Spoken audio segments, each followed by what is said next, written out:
What's going on, everybody? It's your boy C-Zar, and we are talking about SPX6900. Hit that like button, subscribe if you want to see more content like this, and let's get into it, all right? Here we are on the 16th day of June. 6 days. It says 6 hours, but it's more like 6 days, 5 hours left in the day here. 6 days, 5 hours left in the week.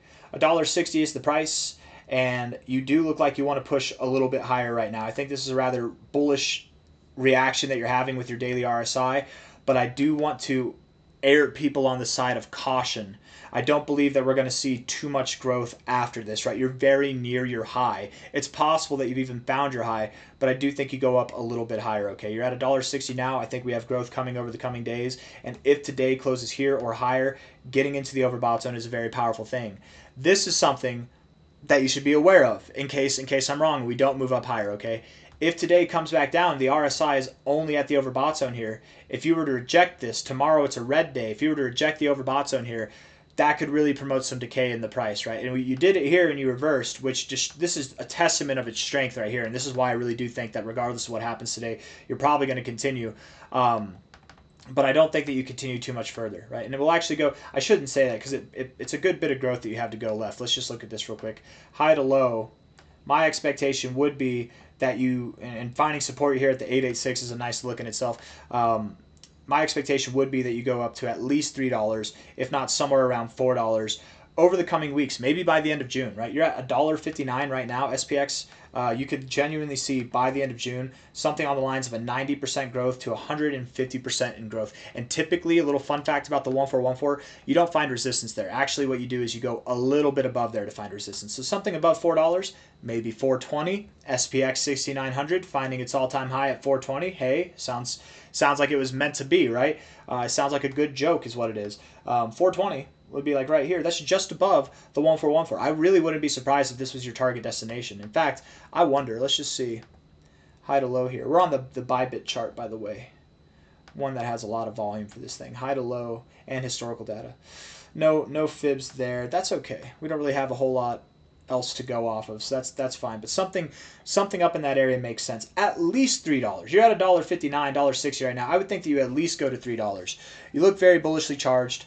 I don't think that you're bearish right now. I mean, you could be bearish, but what I'd look for to deconfirm the idea that you're moving up, to confirm the idea that this is a high and you're moving down, you'd want to see a day close below like $1.42. So if we close below $1.42, you might be moving down to $1.17, maybe back to your golden ratio at 84 cents, something like that, where you have prior resistance here, it's your golden ratio, find support at that. If we take a low to a high, does that line up with anything as well?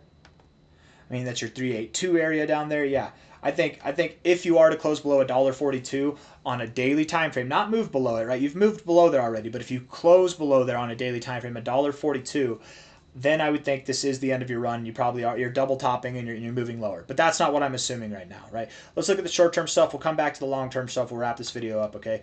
1 hour time frame here. 1 hour RSI does look bullishly charged. Absolutely. You're getting overbought. You're having a hard time getting oversold. You do have lower lows in the RSI while bouncing at similar areas that you found support at before, but lower lows in the RSI with higher lows in the price. Hidden bullish divergence is what that's called. It's good to see. If we take a relative low here, we'll take this relative low, put it at the relative high here, bouncing right off the 382. It's perfect. Everything about this says you want to go higher. So I really do believe that that's what's going to happen. Good looking on the 1 hour there. 4 hour time frame. Rejected the overbought zone. Typically, when you reject the overbought zone, you expect to find support at the 50 or lower in the RSI. But we've seen it happen a few times with SPX here that you did not find support at the 50 or lower. You actually found support at some higher areas, showing some real testaments of strength, and I think that's what's going to happen here, man. I think that if you were to go lower, you probably would have done it already. We have an hour left in this 4 hour time frame. We'll see what has to be done, but I think you're going to continue to move up from here, absolutely. And the daily time frame just looks absurdly bullish. If you close here or higher, getting into the overbought zone after bouncing off this area, I mean, it's just absurdly bullish stuff, you guys. Now let's talk about the bearish stuff, okay? Or the potential setups for bearish stuff, okay? Typically, in the RSI, if you have a downtrend, all right, whenever this downtrend ends, it tends to be once you're in the oversold zone, especially so when you're oversold and you have bullish divergence, which you did. You had a double bottom there, right? Double bottom, bullish divergence, whatever. Typically, they tend to go hand in hand, right? And I didn't even look at the price, but yes, that was extreme bullish divergence. You had an extreme move because of that. you're breaking out of your downtrend here and you're in an uptrend, right? Same kind of rules with an uptrend. Typically, uptrends tend to end once you're in the overbought zone. And you're in the overbought zone. And they tend to end with bearish divergence. Well, maybe on this next run you get up here, but soon enough, maybe that run coming up to the beginning of July or some point in the middle of July, you'll probably form some bearish divergence. What you're probably going to do here, you're at $1.61. If I say probably one more time, just take a drink or something, man. $1.61 now. I bet what happens is by the end of the month, you're at $3, okay? $3.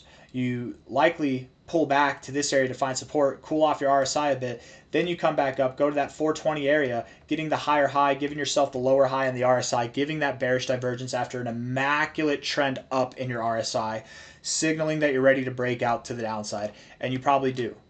And it's of no offense. I know there's a lot of people who stand by this. I know that this has a large community in the meme community, but let's get real for a second, okay? Let's get real. SPX6900 is at $1.5 billion in market cap valuation, okay, right now. It's at $1.5 billion.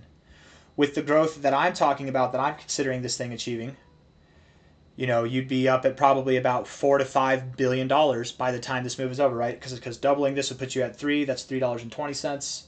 80 cents from there would be half of this. Sorry, that the $3.20 would be $3 billion. Half of that, half of 1.5 would be 7.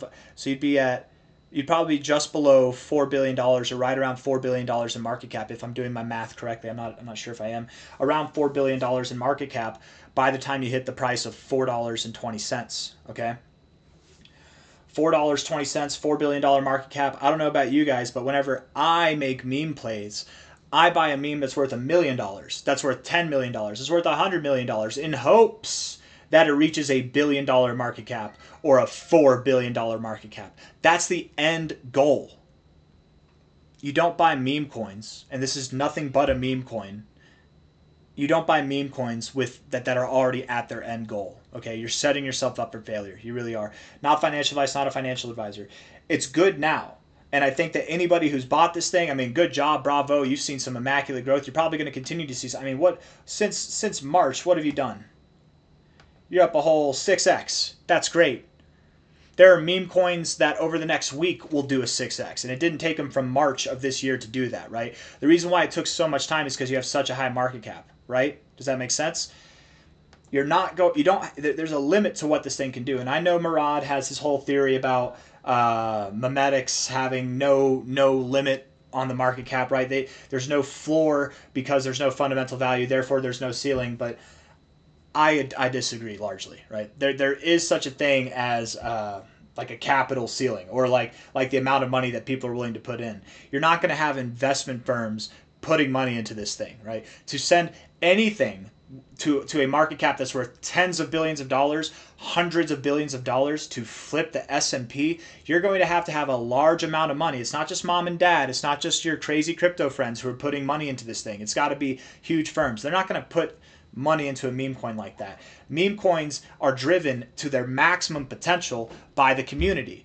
And with that, last cycle, we saw a meme coin, Shiba Inu, go all the way up to a $55 billion market cap in its first cycle, which was crazy phenomenal. And it was playing off of Dogecoin. It was the Doge killer, right? Now anybody in the Shiba community says, we're not the Doge killer. That's not what we want to be, because they're aware that any whatever killer, it's always living in the footsteps of the coin that is trying to kill, right?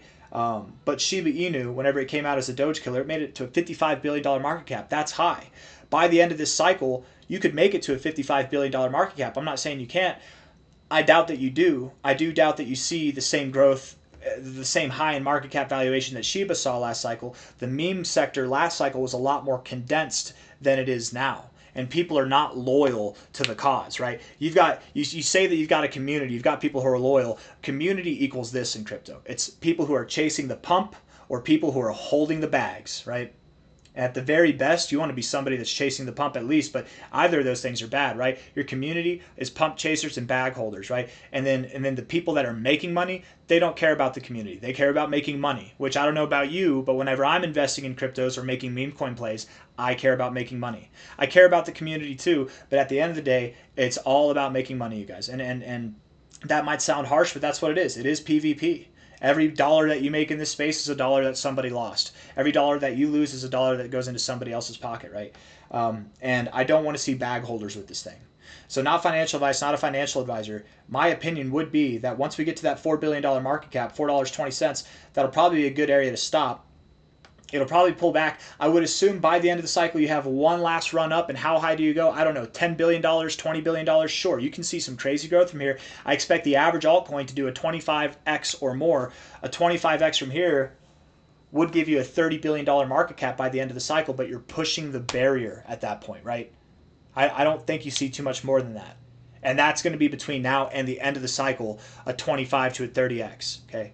If you're investing in meme coins, there are meme coins that have done that. I mean, FartCat did that and more over the last week. You know what I mean? Like, there are meme coins that do that over a 20-hour period, right? This thing is not going to do that. It doesn't have that potential anymore because regardless of the Murad's floor ceiling idea, and I respect Murad, I think he's a smart individual. I just think he's wrong in his logic here. The higher the market cap, the more money it does take to move things, right? And sure, the idea would be if nobody sells, if you have a community of just holders, then the price is going to continue to go up. Any amount of buying, yeah. I mean, if I had a coin, let's just play it like this real quick. Let's make a scenario up, okay? If I had a coin that had $1,000 market cap, and then nobody buys it, nobody sells it, and then the next buy order is all the way up. Instead of at $1,000 market cap, it's at $100 million market cap. They put $10 in there, boom, it jumps all the way up to that value. But then you're going to have people who massively sell that have profits that aren't realized. They're going to take profits. You have profit taking all the way. And they might not sell now. They might be dedicated hodlers now. But how many of them are dedicated hodlers once they have a 100x, once they have a 50x, once they have a multi-100x? You know, they go out the window. And people like that right now who've been in SPX for a long time, they're going to start to take profits whenever they see serious gains. From a low here, and let's just say not the low, because the average person probably didn't buy the low. Let's get the high, so we encapsulate everybody, right? Everybody, whoever the smart buyers were in these multiple months of price action, if you were to go up to $4.20, the average person is getting a 6x in that amount of time. For me in crypto, I don't get out of bed for a 6x. But there's a lot of people who that's the most amount of money they've seen grow in their investments in crypto at all. That might be a good enough reason for them to take profits. 420 is a psychological area just because of the meme itself. It might make a lot of sense that people take profits there, right?